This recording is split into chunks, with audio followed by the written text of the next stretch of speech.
Sadia, welcome to my kitchen. Thank you for joining me today. With all my guests, I give them a present, and I thought long and hard about what to give you. And I thought after watching your stand-up and also listening to your podcast, I think you're quite into strong women. That's one of your things, yeah? Yes. Strongest woman I think I've ever met, and we've interviewed her on this podcast, is Megan Hine. Okay. She's the one who goes out and she goes with Bear Grylls. She's a bit of a hero of mine, actually. Oh, cool. So I thought I'd buy Thank you this. you so much. And That's really sweet. And I think you should get her on your podcast. Oh, wicked. I will do. I think you should, because I think once you've read that, it's a bit life-changing, some of the stuff in that. I think you'll think she'd be a good guest to have. Have you bought us a present as well? I have indeed. Well, I'm an amateur baker, and so I thought I'd bring some cake, and then you can try it and tell me what the special ingredient is. Wow. Okay. Jen, do you mind doing this? Just slice it up. Are you going to tell us what it is, or we just have to guess it all? Guess, yeah. Okay. Well, we'll get her to slice that up whilst we're doing that. Tell us a bit about yourself then. So, where did it all start for you? You've got your podcast. You're a stand-up comic. How did it all begin? So a few years ago, I loved to tell jokes, and I was always writing jokes, and so I came across a comedian, Deborah Francis White, and she said, "Oh, why don't you try it?" And I was like, "No, I don't want to try it. And public speaking is really scary and stuff." But then she said, "You'll never meet those people in the room again. Or, so what do you have to lose? If you don't, then like when you're 81, do you want to live with the regret of what you could have done?" Yeah. So she really sold it to me as a low risk kind of thing. So I was like, okay, let me try it, and it went really well. So then a few years later, so I've done a few fringe shows. I've got an agent, and that helps. It really helps. And so where did you do it first time then? it was a Funny Women gig in Regent Street or something. So nice room, 70 people in the crowd, and all fresh material, and it went all right. How long was your set? 5 minutes. My knees were shaking, and it's never happened to me before. So kind of like, it felt really good. Like it felt scary, but a good scary. And did you get laughs? Yeah. It was. But have you gone through the thing yet where you've died on stage? Of course. I'll be lying here to you if I was like, no, I've never died. You learn from dying. Being a Muslim, you can't even joke about it, because if you're like, oh, I'm either going to kill or die, people are like, oh, so yeah, I can't. I'm glad you brought it up. But that's always the thing which amazes me about people who do comedy is all the cakes coming over. Is the idea that you die and then you go, hey, I'm going to go back up there and try it again. I just think that must be the hardest thing to do, to get back up there. It's a learning process, and to be honest with you, sometimes you go through like a long stint of dying and you don't even know you're dying. So I know now from like a couple of years ago, I was dying a lot, and I didn't even realize at the time. I was like, what's wrong with the audience? And yeah, it wasn't them, obviously. Yeah, well, I suppose. All right, I'm going to try your cake now. It's Yay. nice. It's like, as Simon Rim would always say on the show, it's nice and moist, and a good cake is always moist. But it's got an icing on top. Is that right? Yes, correct. Oh, it's nice. Yay! It's very moist. Good. But I don't know what the secret ingredient is. You don't know? I can tell you. Go on. So it's courgette and pistachio lime cake. Wow. Yeah. It's got courgette in it. Yeah. So that means it's healthy as well. Well, I won't tell you what else is in it. Lots of sugar. Yeah. And it's delicious. Sunflower How oil. often are you baking then at the moment? I like to, I don't know, not that often. Maybe I should do it more. Like, it depends when I'm really feel like a sweet tooth. Sometimes twice a week. Maybe every 2 weeks. That's really good. I'm going to do that horrible thing of talking. If everyone watching us on YouTube, hi. That's just me eating cake while speaking to you. So before you got into stand-up, Yes. you were working in a call centre. Yeah, I was, yeah. What were you doing there? What's the actual job? So I went from customer service and sales for like insurance companies. Oh, somebody at the door. This always happens on a podcast. I can eat cake while you Jen, go. don't look at me. I'm not going. Someone's got to go and answer the door. This is so funny, this Saved podcast. by the bell. I wonder who that can be. I'm not expecting anyone. Amazon. What have you been ordering? Somebody's selling something. Anyway, go on. So you're working in a call centre. Yeah, I mean, I'd finished uni. I'd done a degree in computing, which my parents really wanted me to do, so I did it. But like, I regret that. And then it was the first job I kind of landed was in insurance, and I didn't like it very much because I feel like you had to tell people stuff. You had to sell people stuff basically, and it wasn't cool. Like, but you had to, like, you were targeted. Otherwise, you'd be taken to a room and something would happen to you bad. Like what? I don't know. Some people did have to go into the room and their life was changed So forever. a call centre, you were phoning people up and trying to flog them insurance? Well, they'd phone us for help, and then we'd help them, and then also try and flog them stuff. Yeah, I see. I was involved in that industry, in the mortgage industry, and I hated it. To begin with, it was great. I was working in this company. Then I went to one of the big sales ones in London. Yeah. And they used to tell us to push certain sorts of mortgages, and I felt that it wasn't morally correct because it's one of the biggest things they're going to do. Their debts in their life, one of the biggest things they'll ever have to pay off. And I think it should be the right one for them, not the one that makes me the most commission. I hated the job, absolutely hated it because of that. So it didn't last very long. Because I was on motor insurance, and so someone called up. This actually happened. Someone called up and said, "Oh, by the way, the driver, the owner of the car, he's died." I was like, "Oh, that's a shame. Who's your home insurance with?" No. You have to. Like, I'm telling you, or you get taken to the room. How long did you... I had to leave. Take them to the room. Yeah. How long did you do this job for? I was there about 12, no, okay, I'm lying, 18 months. But it only got bad, like, the longer you were in it. So it wasn't, like, terrible the whole time. I think they lulled you into it. And then I was like, this ain't for me. Because I felt like you. I felt morally it wasn't right. Because they trust the brand, or they trust you. Yeah. And so you're kind of, like, really people by people. And so that's because of me that... I'm falling. I'm entrapment. So how long doing stand up was it before you said I can give up the call centre and go into do this full time? 5 years. So it's quite a long time. Yeah, then. it's like almost like how long you have to be a doctor for, like, training 7 years, but like with none of the other kind of, like, people don't look at you and say, "Wow, you're a comedian." Do you know what I mean? Yeah. It's like, "Wow, you could save my life," kind of thing.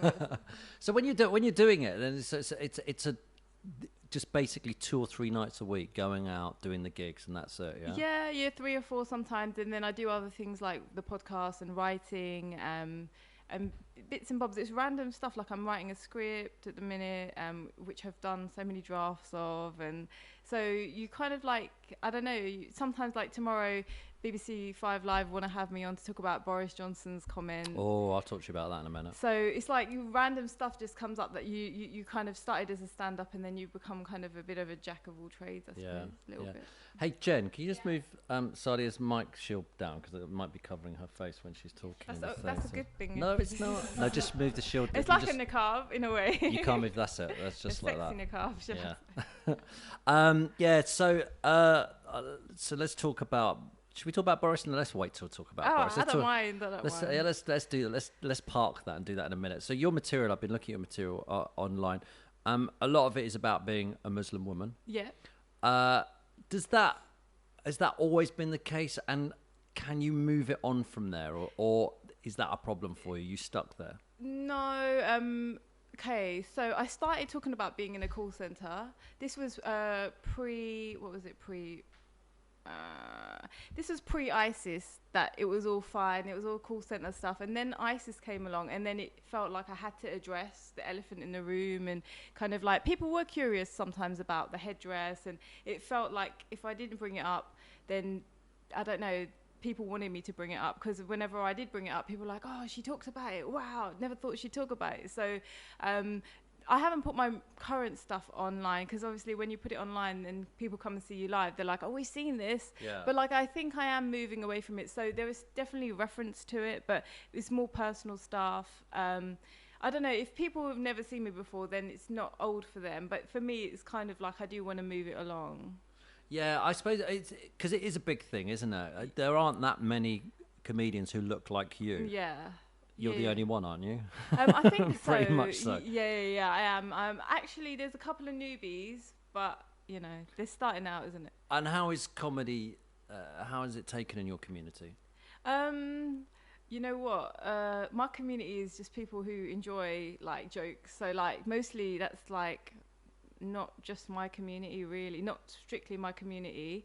How is jokes taken? I think they're trying to get there, but it's like they don't come to pubs. That's a lot of where I perform and stuff like that. So there's some diehard fans who will turn up at the Fringe who like really want to support acts like Asian acts and stuff. But I don't know. I think they need to just enjoy comedy more. You know, it's really hard when I was sitting down writing questions for this, and I've just done it there. The thing that I didn't want to do is it's some of the way I word things and some of the way people say things is just construed as racist immediately. Oh, is it? Well, so the idea that I said your community makes it feel like I'm going, you. Well, I imagine your community is, well, I know it is because you do a podcast with Monty. It's a mixture of many different people and everything. But I was sort of saying about the Muslim community as in... that it's hard because it seems to me that a lot of the Muslim subjects now seem to be out of bounds. It's not worth going there. Do you feel that being a Muslim, that people go, oh God, I can't be bothered to talk about it in case it gets construed the wrong way? I think I'm quite lucky because I'm like I feel so many disability. I mean that's bad. Shall I say it? Can I? I feel so many minority kind of boxes, so I can get away with a lot more. Like I don't think I get the same flack that female comedians might get because the scarf kind of takes away any gender, and then people are just like, oh shit, did she say that? But they kind of don't know sometimes how to take me. And so in terms of my community, I think it's just interesting when I perform strictly just to Muslim audiences because there's always like people, it's the kind of divided and some people really get it, but then I have to kind of like, I've been warned by the promoters beforehand that, you know, certain things might not be appreciated, or like if I talk about sex or maybe homosexuality, or if I talk about certain things, it will rub people up the wrong way. And as you know, with comedy, you don't really want to censor yourself. Going in there with all these rules about what you can and can't say is not the best environment for comedy. See, I suppose I'm blinkered to it all. I don't know how much comedy there is for you to perform to Muslim communities and how much they want to see it. I mean, I've been listening to your podcast and watching some of the stuff.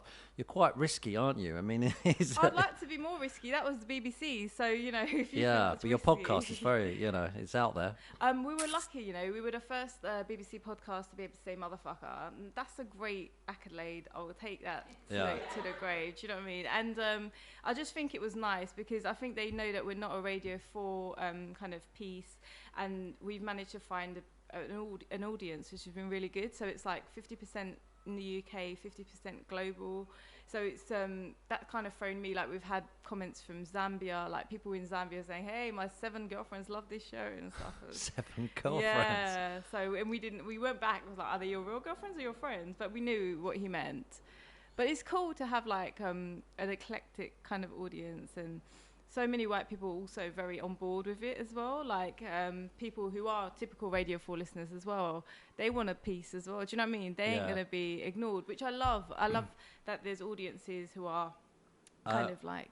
Remind us what it's called. It's called No Country for Young Women. And what is the concept of it then? What would you say it was? Well, I wanted to call it Race Whores because we talk about race a lot and we talk about sex a lot. So Race Whores is kind of it's you, right? By the way, it's you and Monty who you met in the call centre. Yeah, so Monty Onanuga, she's a good friend of mine, and we kind of have these type of chats about our lives, and we kind of encourage each other and give each other advice and support.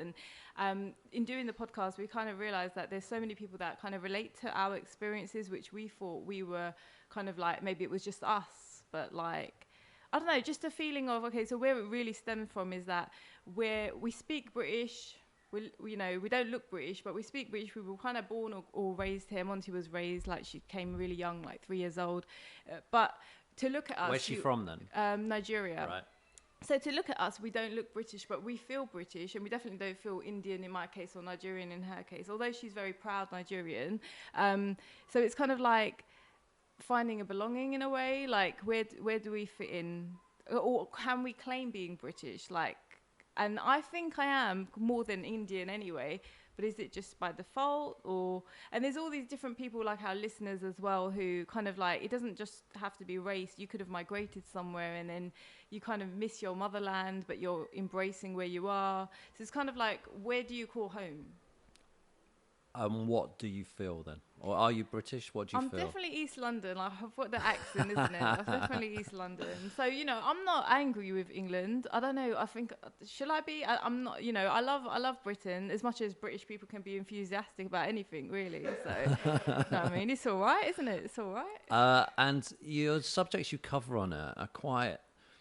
I mean, again, I'm going to say something here which just might be construed the wrong way, but you start talking about sex in it a lot, and I'm thinking, wow, I don't associate being a Muslim woman. There's a lot of us. Yeah, but we're talking openly about sex, and so I was like, wow, this is an interesting concept here. So, was that easy to do on a podcast for you? That's a good question. I want to lie and say, yeah, it was easy.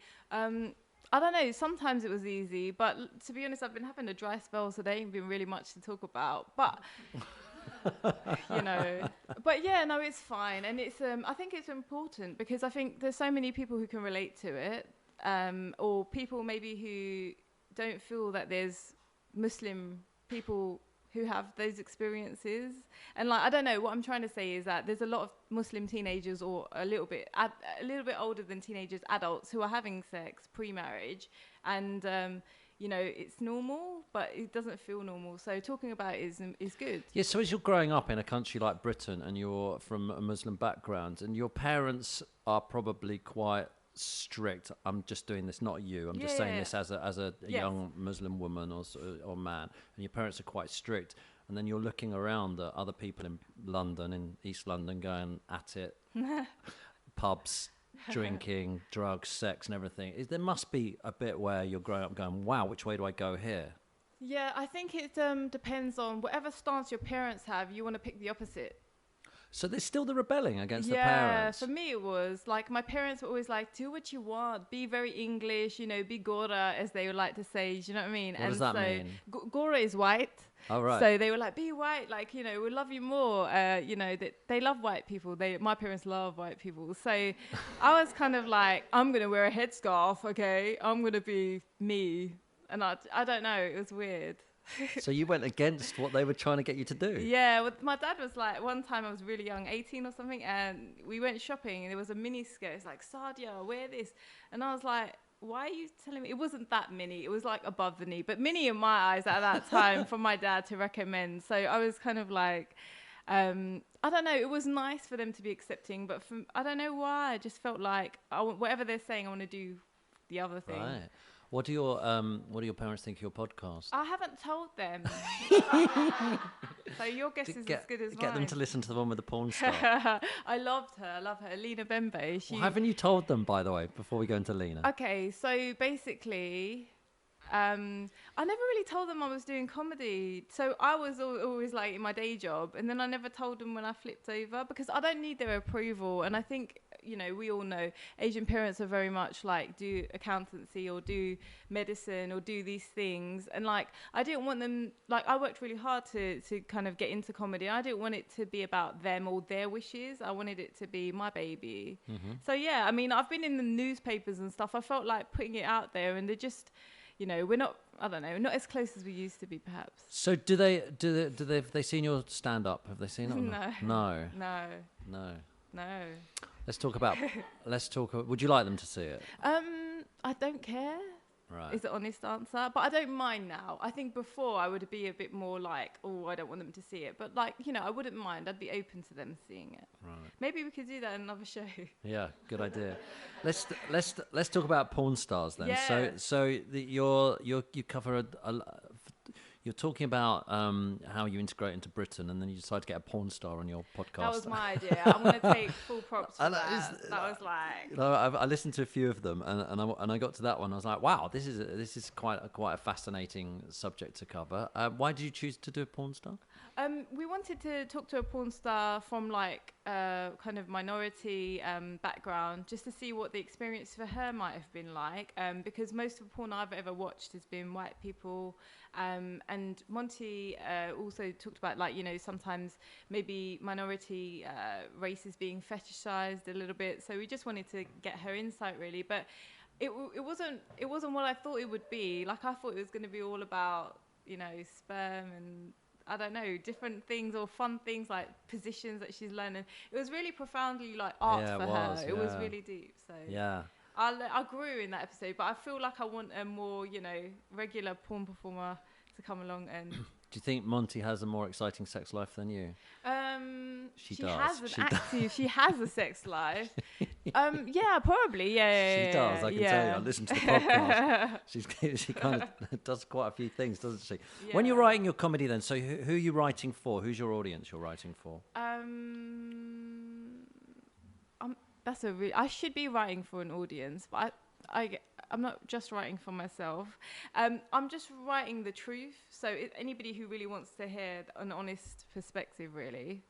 Yeah. Is that a cop out? No, it's not at all. Okay. Because I was thinking you're just saying you're going on 5 Live. You can't help it. You suddenly become a spokesman, don't you, for being a Muslim woman? Yeah, I've avoided it though. Like Sky tried to get me on a bit, and I just like was like, but I saw you on This Week. Yeah. You did some stuff on awful. that. Why? This week? Was that week? the BBC One Yeah. thing? Oh, God. Yeah, Andrew Neil. Yeah. He was mean. Oh, I didn't see the interview. I only saw your VT. I wanted to do the Kanye West. Andrew Neil hates Muslims. I wanted to do that, but it was too... What did he say? What did he say in the interview? Did he not? It was like, I don't know. It wasn't... I feel like I was to blame for Muslim women who can't read. I feel like I was there to be every Muslim. But the thing is, I hadn't been prepped for that. Like, I thought it was like David Letterman. So it was my bad as well. But like the producers were all lovely and like, it'll be fine. Like talk from your experiences. Don't do any research. And then he was like, what's the stats on Muslim women who can't read? And I was like, I don't know. Yeah. So it was kind of like got really political really quickly. Yeah, which is interesting because suddenly you're supposed to be an expert on everything. Yeah, but I was told not to do any prep. I just feel like I should have taken my library card and shown him it. Like that would have been a kind of like I would have won if I'd done that. So how strong is your faith? Ooh, how long is a piece of string? I think it's like I don't want to not be Muslim. Is that like So you know I really believe in Allah. I really believe in God. But like, and I don't drink. That's like the what does it I don't have any faith. Okay. I didn't have any religion growing up. I've not been Christian or anything. What does it feel like to have faith? I've had a few religious people on. I've asked the same questions, so you can tell me what it feels like. What does it feel like? Okay, I think it's different for everybody, but I don't think that everybody gets that, and I think there's a lot of anger when there are people, I'm not saying from you, but there are people who are atheists who are very angry about belief, which is weird because it's like, because I don't know, I think it's difficult because I don't have to like kind of like agree with them and they don't have to agree with me, and that should be okay, right? 100%, yeah. Yeah, so I don't get religion.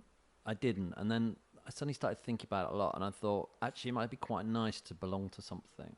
And you shouldn't force it. My friend doesn't believe either, but she wants to, but she doesn't, and that's fine. And I also think it must be quite comforting.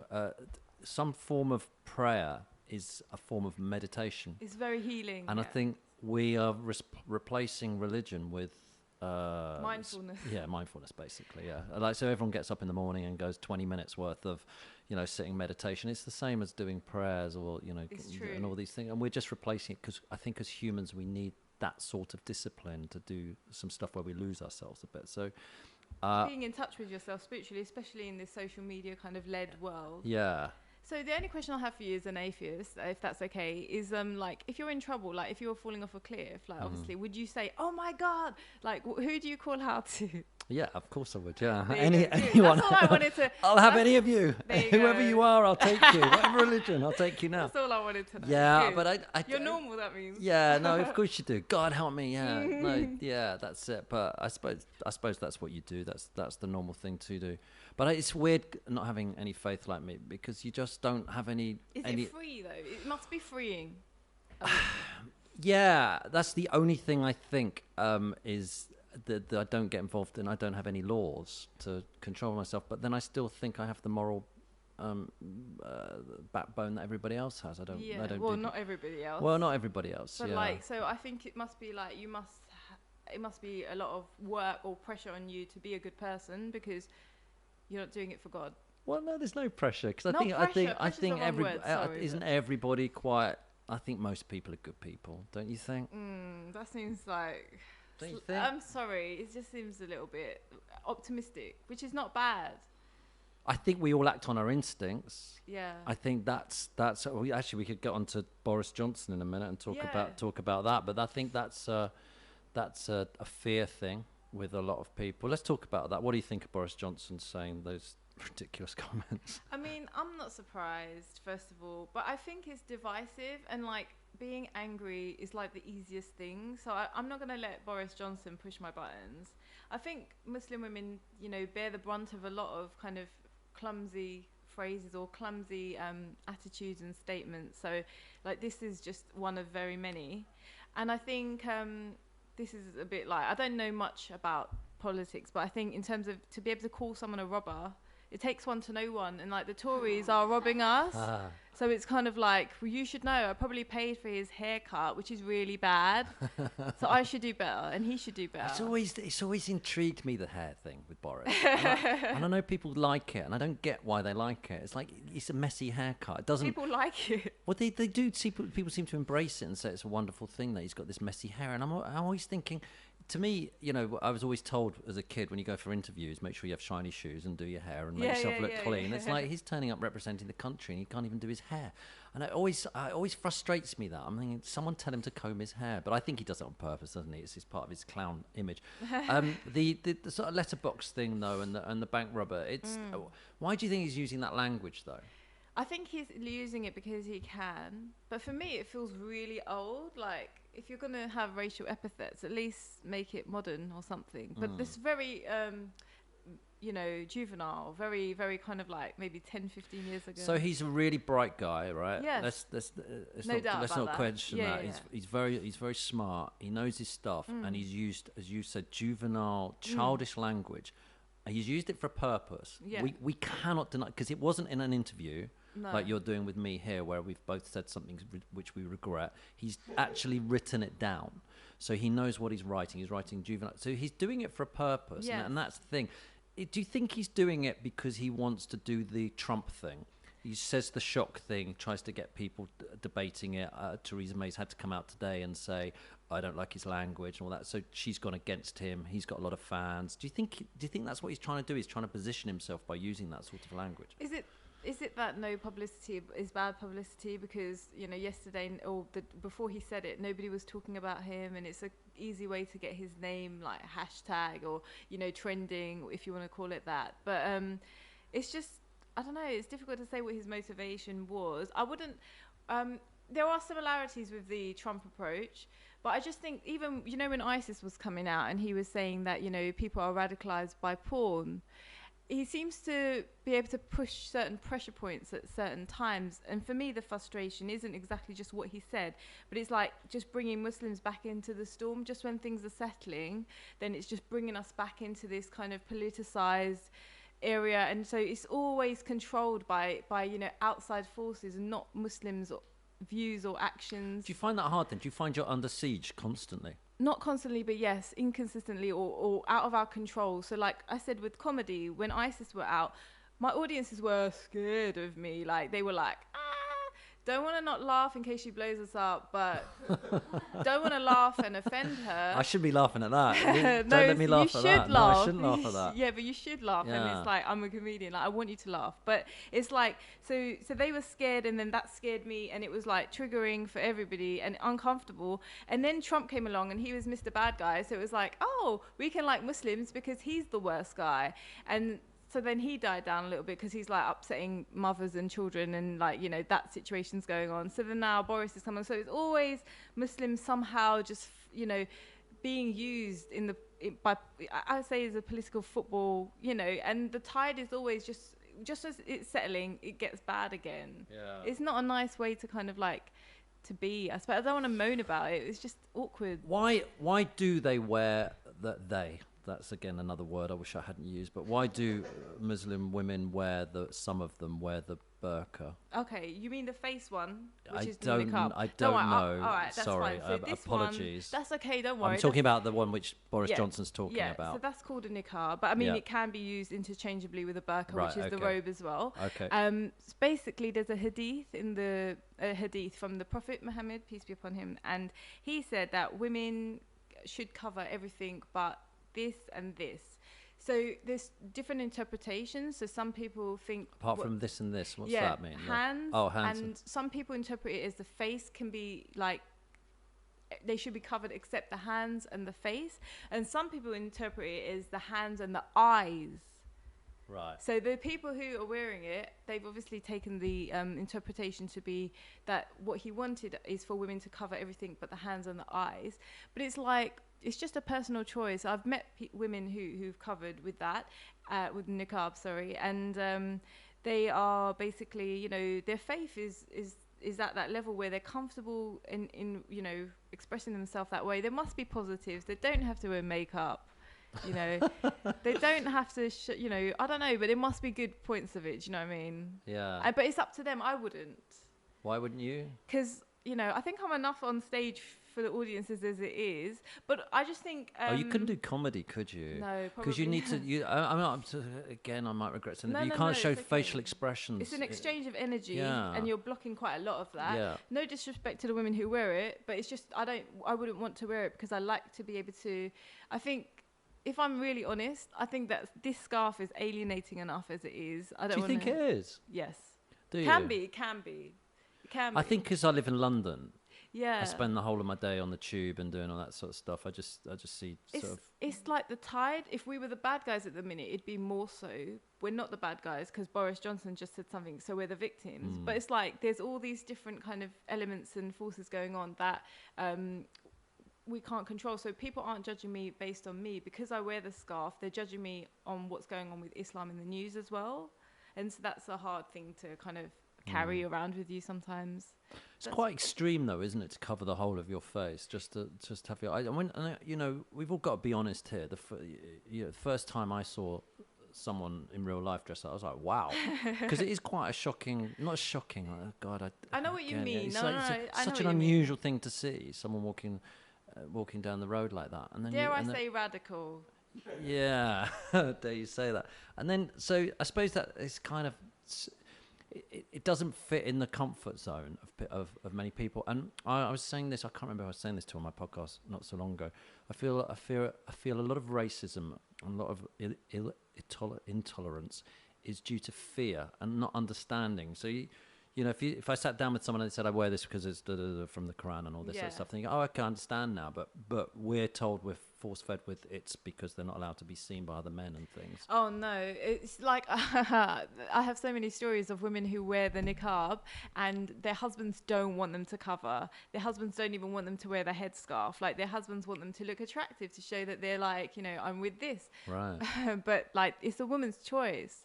That's definitely what I've come across. I'm not trying to dispute that there might be some kind of few relationships where the guys kind of like really enforce certain So why is that? restrictions. Because it's pushed in the media constantly that it's not the woman's choice. Why is that being forced upon us then? Why do you think that is the message coming across to us? I think it's because, and this might be like convenient because like I'm an Asian woman who wants to have a voice, but I think it's because we don't have a voice and people always speak for us. So you probably don't get to hear firsthand, like you just said, why that person's wearing the niqab.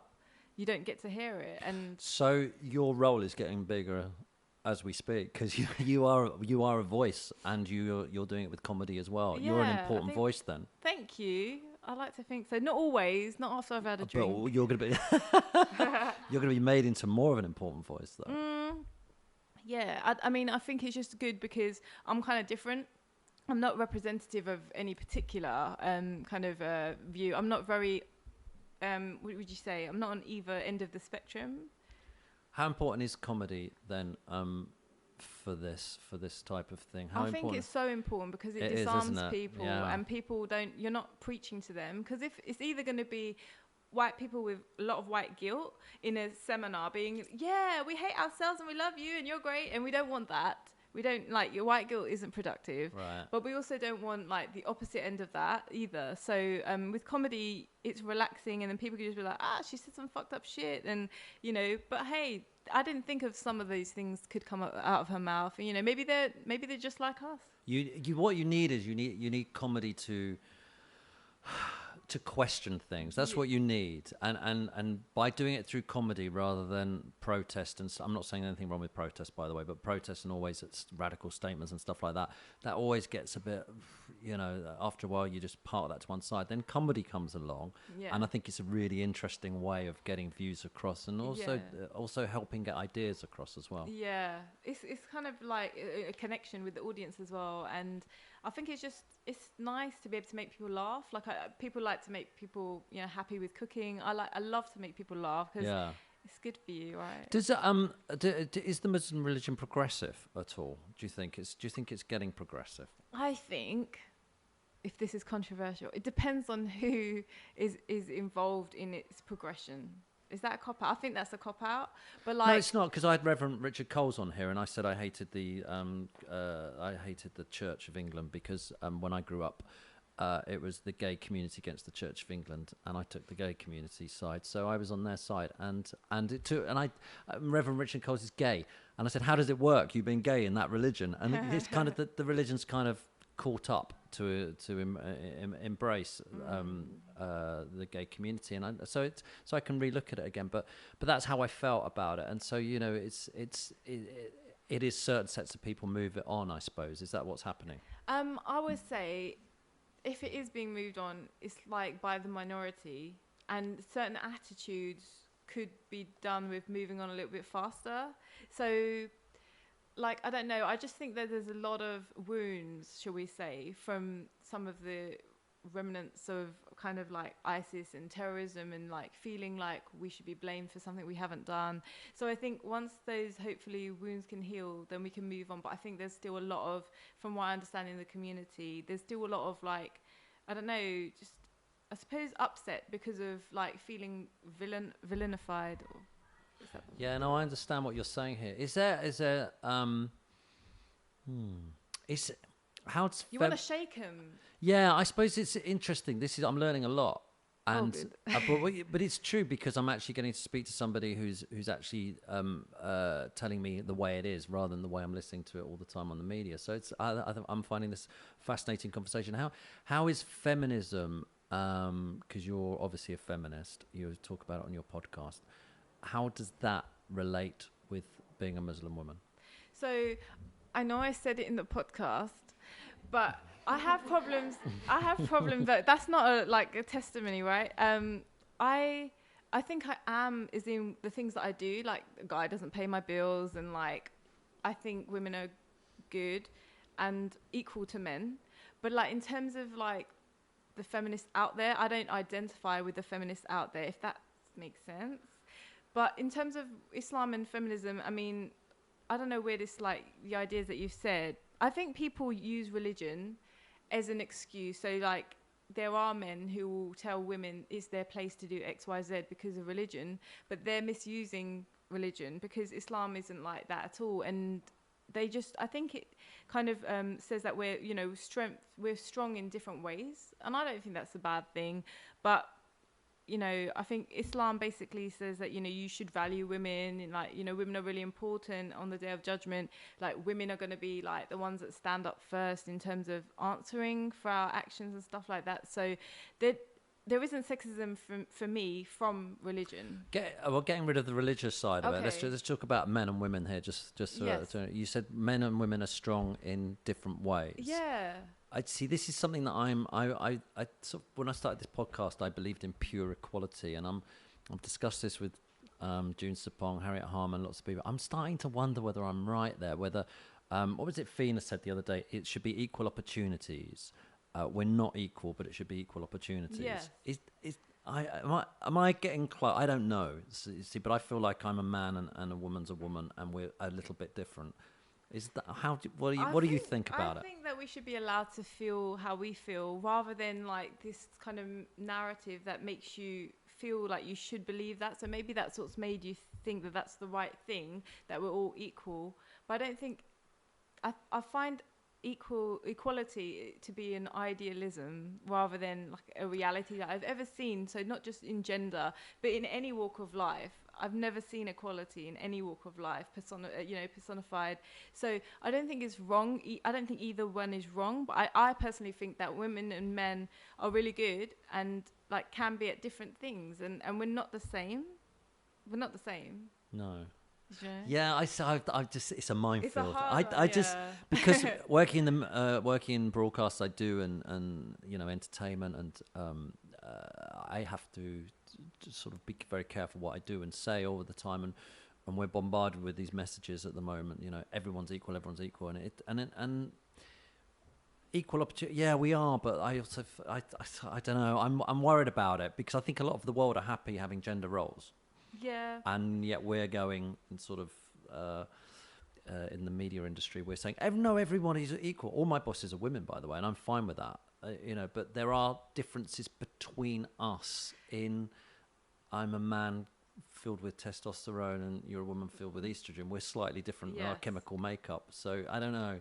Yeah. I worry about it, and I'm worried about having this conversation with you now. Oh, no, I wish I hadn't started it, but we're at that place with all these conversations. My only thing is that I would love to have equal pay. That's the only thing. Equal pay is yeah, but equal pay in what respect? Because I think people get confused with equal pay with I think when you look at the BBC and media, God, that's a disgrace.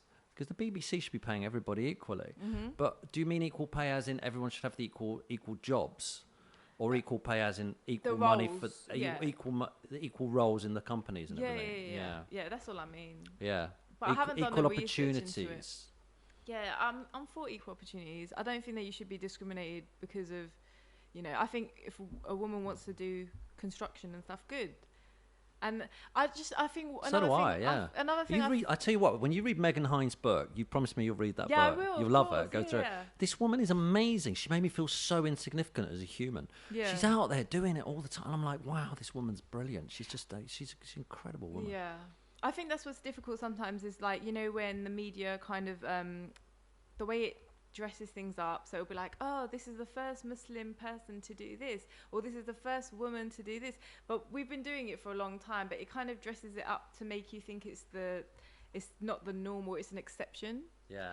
So that's a bit patronizing sometimes as well. How'd you go about writing comedy then? How hard is it? Do you just sit there with a blank piece of paper and go, or does it come to you all the way through the days? Stream of consciousness. So, sometimes jokes will be flying out your mouth. And I think conversations like on the podcast can really help. And sometimes it's people watching. So people should be careful around me. People just don't know how funny they are. And it's really like everyday things that are quite hilarious. But if they're so into it, they won't like notice. So it's like this woman, like, talking on the phone at Starbucks and like her mannerisms, her exasperations. It's all funny. So day-to-day life. And did you always want to do this then? I mean, when was it you thought I can be funny, I can be a stand-up? So I always wanted to be an actress actually, but then my mum was like, you can't be an actress, it's against Islam. So like then I had to stop those dreams. And then it kind of found me a little bit because I'm a bit weird. We are weird comedians, I think you might realize. So I don't know, it was nice to be able to kind of feel like that could go to use somewhere, because obviously you have to kind of squash that down in your day job, so you can kind of like celebrate who you are and enjoy what you do. Is I shouldn't be laughing, but is acting against Islam? No, I don't think it is. I don't know what does that mean? You shouldn't be. I don't know. I was really young, so too young to question it. So young that I needed my mum to be able to tell me what I couldn't do, and obviously I don't think it is, but I think this might come back to your point about how progressive is Islam. Like, I don't think I'm going to go to hell for being an extra in a movie or something. So I don't think so. But see, this is the thing where you talked about earlier about feeling free. I don't have any rules or laws. I don't have any That's days what I think being an atheist must be. Sometimes it does cross my mind, like those people are living life. Do you never have you ever doubted it and thought, oh God, I could just give all this up and just get on and just... I believe in God though. Do you know what I mean? What do you actually believe? Tell me what you believe. I believe that God made us and that we're Right. here for a reason. I don't know what the reason is. It would be good if I knew. Yeah. And that, you know, it's kind of things are a test and that you should be good and like try and be a better person. If I didn't have that framework, I don't think like you, I would be that bothered about being such a moral person, to be honest with you. It's really bad. Yeah, you would. No, You I'd would. be drinking and I'd be dead. Oh, right, okay. Yeah, Do you know what I mean? I do drink. Yeah, I do No, drink. I would be dead. Like, But as Mark tells you, I'm a rubbish drinker. He'll tell you 3 pints is my max.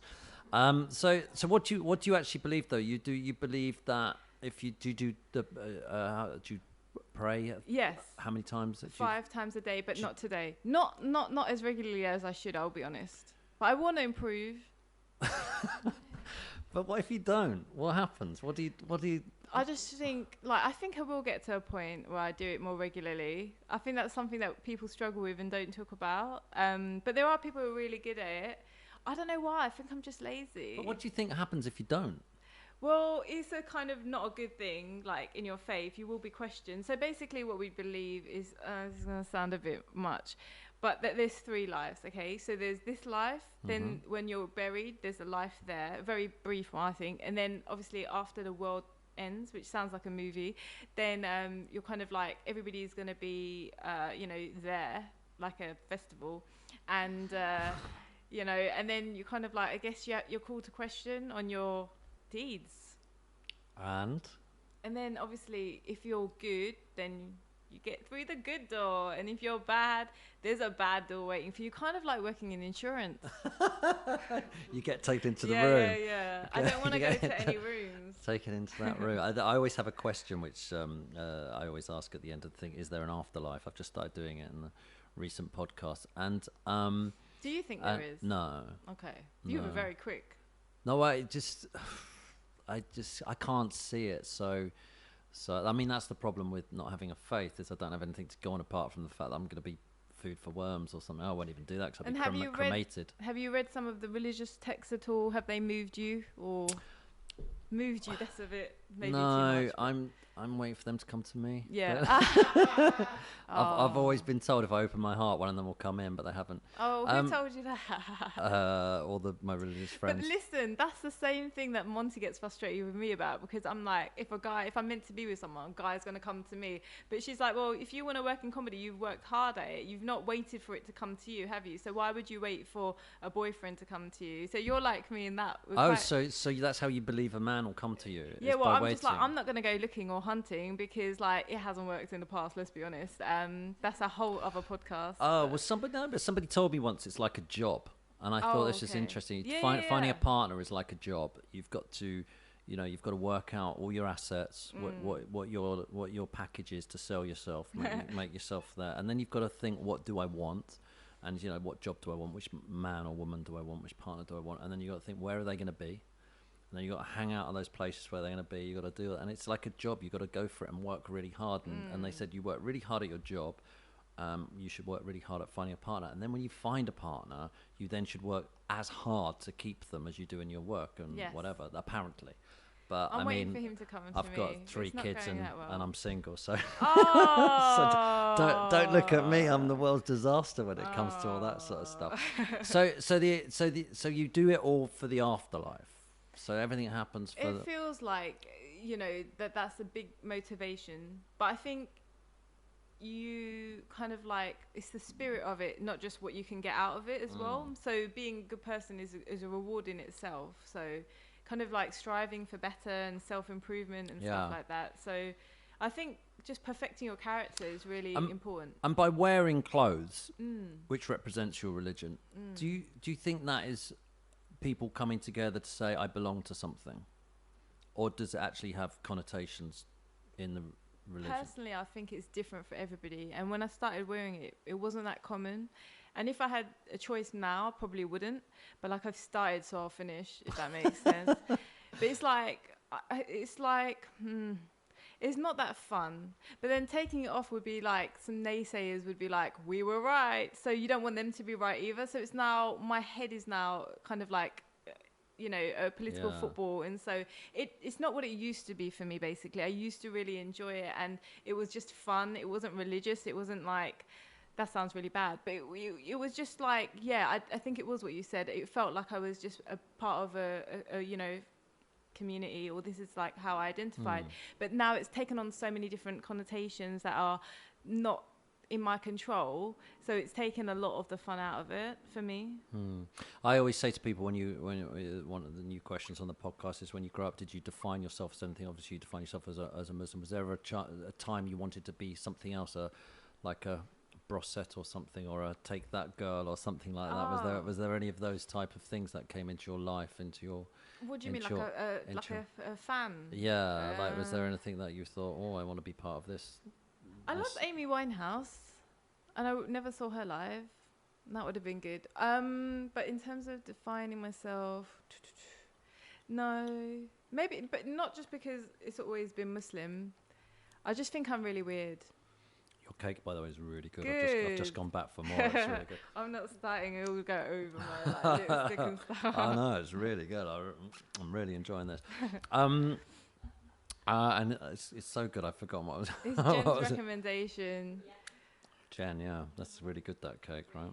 Yeah. Oh. So, in your stand-up, you'd say that Asians don't go on holiday. Is this true, or is that just part of your routine? I really don't think we have fun, like, you know. And I have had a few people off Radio 4 who's like, I've gone on this holiday. I bet it was all business trips. Do you know what I mean? So, I think they try and have fun, but it's like hard to switch off. I don't know why. When I was growing up, it always felt like the struggle and the grind for Asians had to be real, like real, and you couldn't just like have fun or chill out. Like everything had to be for something and work towards your goals, and you have to have that arranged marriage, you have to pass your exams, probably not in that order, but sometimes, and then, you know, sensible stuff, all sensible stuff. Is that also what we see on television? Every time we see a Muslim person on TV, they're pretty serious, and they're discussing faith and stuff, and you know, having to talk about Boris Johnson, what he's just said, or something else.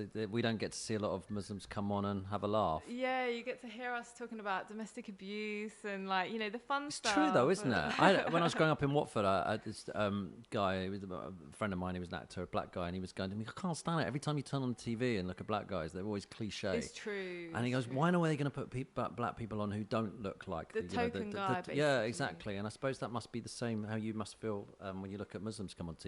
Yeah, I mean, it's not to undermine sometimes, you know, the things that the messages they're trying to impart, but it's all very one-dimensional, isn't it? And it's not as representative, because I think we are changing, but the changes aren't coming through. You wouldn't know that we're changing, basically, because, like, I think some Muslims are starting to have fun, but it's like, you wouldn't know kind of thing, so... I don't know. I don't think it's all as bad as, like, I don't think being Muslim is as exciting as the media presents it to be. Like, we're very average, we're very normal people. We might not go on as many holidays, like, every year, but I think we're just regular people, and it's hard when you're having to always represent. I think that's the one thing, like, I what is the word? I kind of not admire, I wish that I could have from white people, is that, like, you guys don't have to feel like anything you do is representative of your whole, anybody who looks like you. Do you know what I mean? But for me, I feel like you have to, that's where the carefulness sometimes has to come in a little bit, which is taking the fun out of stuff, isn't it? But it's like, you know, you just have to kind of like always represent, and that's like, you want a day off. When you're on your podcast, you're talking about having sex with Magic Mike, as you were. Oh, they're coming to tour in November. Who are? There's a Magic Mike XXL tour. What is coming to the West End? Isn't Magic Mike an actor though? No, what it is? Is it what? It's a movie. Yeah, but isn't Magic Mike the main bloke in the? I don't know. I've not. Bizarrely, I didn't bother watching the movie for some bizarre reason. It just didn't appeal to me. I don't know why. Mark says it's good. Hold on. Right, okay. Tell me the concept of Magic Mike then. I thought Magic Mike was... You look like you work out, Tim. So, you know, you might have been able to admire some of their, you know, moves. Tell me who Magic Mike was then. What is he?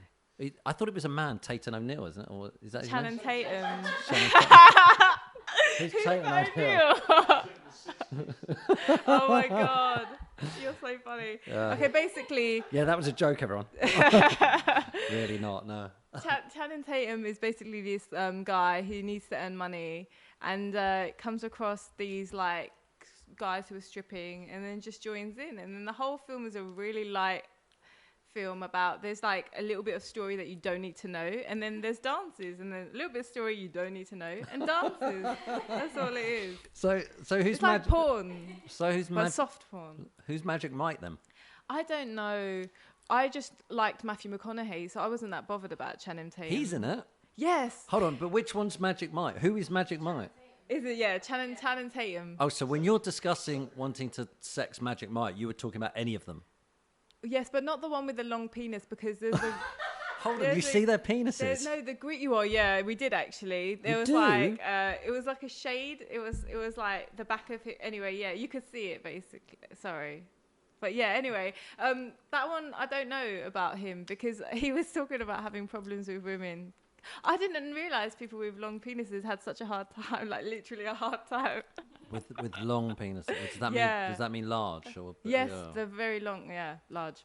Have problems with what? Because they're having uncomfortable? Girls who understand. Having a girl who, who finding the girl with the right slipper, like a Cinderella. Okay, this has taken a turn I wasn't expecting at the moment. Oh, Mark's making me stop eating the cake. Oh. Doesn't it sound like Magic Mike? Doesn't sound good. So they're coming down into London, are they? Yeah, but unfortunately, I don't think it's Channing Tatum himself. But so there's a group of guys coming, like the Chippendales, basically. They're coming to make us come. And are you going to go and see it? Of course, I can't wait. Would you marry a stripper? Would you marry a white person? I don't know. This the Monty. We tried to talk about this on a podcast, and like I was like, it depends, and she's like, that's not an answer. I suppose if I loved him, I think it would just be challenging because it depends if he what his thoughts on Islam were. I suppose if they were more like Boris Johnson, then. Okay, let's change the question. Okay. Would you marry Boris Johnson? No. What are you going to say in your interview tomorrow? You're doing an interview. I haven't accepted it yet. Oh, haven't you? But my agent is at the Fringe, so I wanted to run it by him, but he hasn't answered. So I think I'll go on there. But what I said is what I said to you, which is basically that it's divisive. I don't want him to be the one to push my buttons or control how I feel or how, it's been going on so long. It's getting silly now, and like I probably would have been upset about it maybe a few years ago, but it's just like. It doesn't feel like it's coming from a real place. He just says these things, but I don't think that he cares about what he says or the people he's talking about. I don't think he knows us. What was the thing that he was writing? I didn't realise he'd said it in... Do you know what? It's... Sorry, it's my bad. I should have checked. But No, he wrote it in... Was it The Telegraph? It was an article about... I'm not sure it's about. He said... you know what? I think a Muslim girl... Has Denmark banned it? Yeah. And then, like, some people are like, how are we behind Denmark? I just think a Muslim girl broke his heart or something. Yeah. Why have Denmark banned it? They've just decided it's not the right thing, have they? We're all talking about stuff we don't know about here, so we should I suppose we should move away from it. You also said you're writing a script, is that right? I am. What's the script? Can you tell? You can't tell us anything. Not Every time I ask anyone about anything, books or script, I can't tell you. Otherwise, the Wicked Witch of the West will come. What's it? What can you tell me? It's about like a real Asian family. Oh, sitcom then. Yeah. Is it? Yeah. Ah, okay, that's good. It's gonna be good. It's gonna be really good, like, because it's real and it's not like made in the 70s like some other. I can't name, but Yeah. So the guy's presenting GMB, so you know what I'm talking about. But yeah, it's gonna be good. It's gonna be real. It's gonna be funny as well. Funny helps. It does. It certainly does help when you're doing a sitcom. All right, listen. There's some questions that we ask everyone who comes on our show, so I want to ask you that as well. What one piece of advice would you like to give our listeners that has been invaluable to your life? There were so many. But, so first of all, be careful of who you take advice from because, like, it might not be the right thing for you or they might not have the right intentions. But I would just say follow your dreams, not somebody else's. That is actually really true because everyone's out there offering advice, but there's a lot of people I've realised as I've got older that actually like to see you in misery. Yes, exactly. And you should, this is a serious piece of advice for anyone out there, look around at people and whenever you're feeling really down and someone turns up, it's not always because they're nice people. No. It can sometimes because they're reveling in your misery. So yeah, that's actually a really good piece of advice there. Have you got any life hacks? So sometimes I just do mental arithmetic for no reason. It might be because I'm Asian, I'm not sure. But I think that's good because I think it stimulates brain activity and helps to ward off dementia or like Alzheimer's. So just if you're That stuff does. Yeah. It's been proven, hasn't it? Yeah. But I did it before it was proven. Oh, right, okay. Goodness, trust me. And also brush your teeth with the wrong hand. Yeah. Oh, is that for the balance thing? No, that's just that just apparently your brain has to work overtime if you're I'm right-handed, so if I brush it left-handed, I've done it so often now that I'm actually used to brushing my left hand, so I'm going to swap back to the right hand soon. So yeah, good life hack. Are you good at maths? I was. Me and maths have broken up. Were you good at school? I was B student. That's not good for an Asian, but it's good for everybody else. Is there real pressure then to be good at school? Well, yeah. Yes, 100%. Why? Because it means a lot. Like I think you know, my parents came. Well, my mum was born here, but my dad came here. So it kind of like, it means a lot. It just says a lot about you, more than your character. It's like an achievement or what you're capable of and stuff. But it wasn't to me that much. But Right. like, I suppose for them it was. So in that way, it meant I was doing it for them basically. Okay. I don't know. Maths is okay. I preferred English, you know, but they were like, I don't know. They didn't get how important English was, or like reading books and enjoying stuff. So yeah, that was like, I really loved English lit and English lang. So Good. All right. What any books you recommend? Mike Tyson's biography is really good. Really? Yes, you wouldn't Go think on. so. That's why. I just think he's quite an amazing guy, but it all ended badly, didn't it, for him? Yeah. Well, he's still alive, but it all ended with him losing the plot a bit, and didn't he get a bit physical with Robin Givens? Is that her name? Who was it? Anyway, sorry. Was it her? I don't know. think He so. got. Didn't he get? I don't know. I'm sorry. But what did you like so much about it? Because I just thought it was erudite, and I didn't think that I would from him. Did he talk about bringing up budgies and things? Didn't he have budgies or pigeons? Pigeons. It was a while ago. I can't Pigeons. remember. Yeah. But yeah, no, that one, and also like Harry Redknapp's biography is quite good as well. Do you like biographies? Yes, Do you like football? they're like the reality TV of books, but no. Do you like sport? I like working out. Do you? What do you do? Strippers. I'm not stripping yet, but you know. Do you like reality TV? I did watch Love Island, but no, I hate reality TV. Why? Because it is really bad for you. Because I feel like it dumbs you down a little bit. Would you do it? I don't know. I think you should. You should do it. Yeah, but you know what? What I like when I get home is taking my headscarf off, and then I'd have to wear it like a lot. In the jungle. Yeah. But you know, I wouldn't say no. Those ones like Bear Grylls and stuff, that's proper like I think you should do adventure it. stuff. I think it'd be really important. Oh, I think you good. should do it. I think All you should do right. one of them. Maybe. Strictly. Oh Jungle. God, I can't dance. But jungle, yeah. Well, jungle. not can a lot of them. I've watched it. I know, but like, you know, I can bake. You can But bake. I need to learn Bake more off. before. Yeah. Yeah, I need to. No, I wouldn't do. I don't know. They'd think I'm somebody else that similar to Sadia, but you know. She's done all right, hasn't she? Yeah. She's lovely. She is. Yeah. Her food's amazing. Okay. Final question. What is the meaning of life? I didn't know this one was going to be asked. There you go. I'm still finding it. What is the meaning of life? Being happy and not worrying.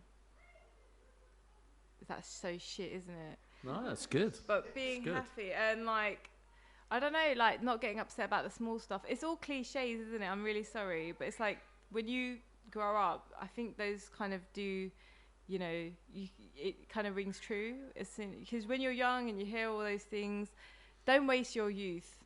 That's what the meaning of life is. Don't waste your youth. Yeah, that's kind of a good one, isn't it? What do you mean by wasting your youth? Wasting it doing... Not realizing the value of why you're here. Yeah. Which I don't know why you're here. Why are you here? Got different ideas on Or that. just fulfill your potential, but have fun along the way. Yeah, make sure you realize. I've got this new thought process that I can't stop thinking about, which is it doesn't matter how old you are. I'm 50. It matters how much longer you've got to go. That's all that matters. It's never too late.